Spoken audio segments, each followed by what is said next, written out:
Let's be real, med school is wild. 1 minute you're learning the Krebs cycle, and the next minute you're spending 6 hours in theatre holding a retractor and wondering if this is going to be your villain origin story. I learnt a lot during med school, but often the hard way. So today I'm sharing the things I regret about my time in medical school from a doctor who has been working and mentoring and teaching med students for the past 7 or so years. Hello, I'm Dr. Freya Bleethman and I am a paediatric doctor working in Melbourne, Australia. Today I'm sharing my regrets about medical school and the mistakes that I made so that you don't have to. One of my major regrets is thinking that I had to be the smartest person in the room. For far too long, I thought to impress my seniors, to make the doctors think that I was worth having around and that I would one day be a good doctor. I thought I had to be basically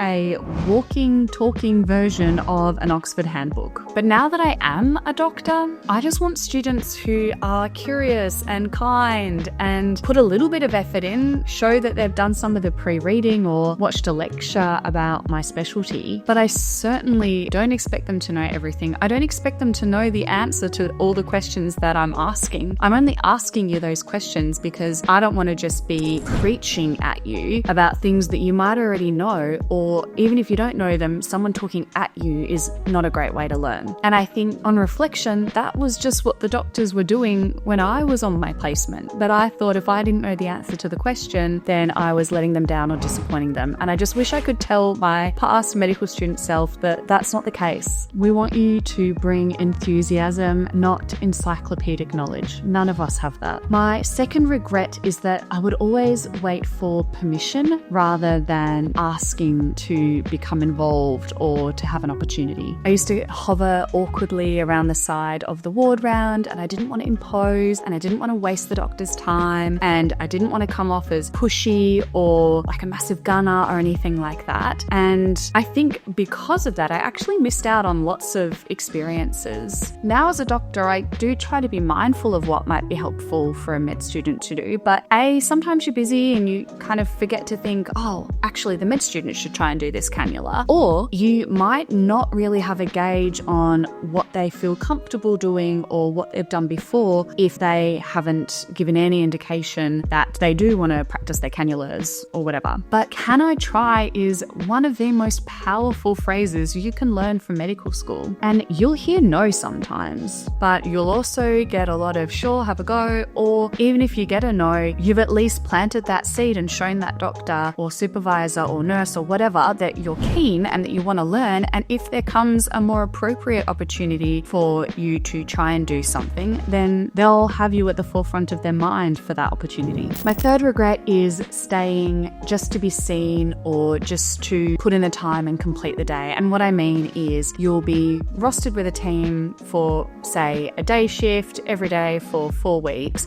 And back when I was in medical school, I would stay from dawn till dusk, whatever. As long as the resident was there, I was there. And I think there's a sweet spot. I think you don't want to be the med student that leaves right after ward round because you're going to miss out on opportunities, things that come up later in the day, things that might actually be appropriate for you to do, the post-ward round jobs, the cannulas, the discharge summaries, whatever, these learning opportunities. But you also don't want to just be standing there in the corner while someone replies to their patient emails when you could be doing some high yield study at home or in the library. Staying longer doesn't mean you're learning more. And I just wish I had the confidence to sometimes leave a little bit early and ask to leave. Often as doctors, we're working and we get kind of caught up in things and before you know it, the day is over. And I personally, unless there's something really high yield or interesting happening, I will always get my med student to go home a few hours before I go home. So don't be afraid to ask to leave a little bit early. Don't say it's because there's nothing interesting happening because I've also had med students say that and it's a little bit offensive, but don't be afraid to leave early. And if you want to really impress still, you can say, I was wondering if I could head to the library or head off early. I'd love to be able to have a chance to read up on juvenile idiopathic arthritis before tomorrow. If we have time tomorrow, can I present what I've learnt to you and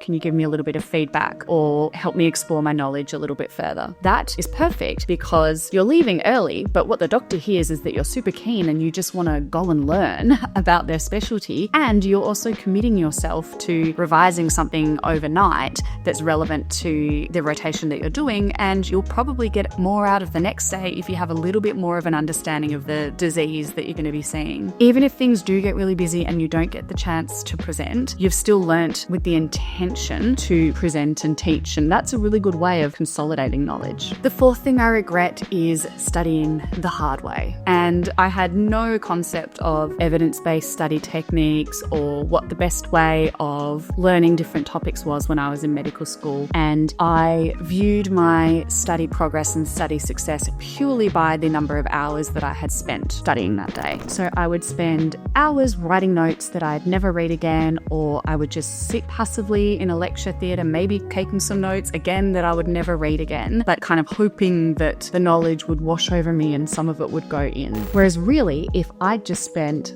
half an hour doing spaced repetition with some flashcards, I would have learned so much more than writing notes out for 4 hours. I've actually got a whole video on evidence-based study techniques that I wish I'd known when I started medical school, so check it out if you're interested. And finally, one thing I wish I could go back and tell my past medical student self is that failing is part of the learning process, and you can't possibly expect to know everything or be able to do everything when you're still a student, when you're still learning. My first cannula that I did was an absolute disaster. I completely blew the vein. The gentleman who let me have a go, his vein blew up. I've never seen anything like it before or since, and I'm still a little bit mortified by it, but he was fine with it. The resident was fine with it, but I was devastated. I thought that I'd let him down, I'd let the resident down, and I was bad at procedures. This is so terrible because I'm going to have to be doing all these cannulas when I finally graduate as an intern.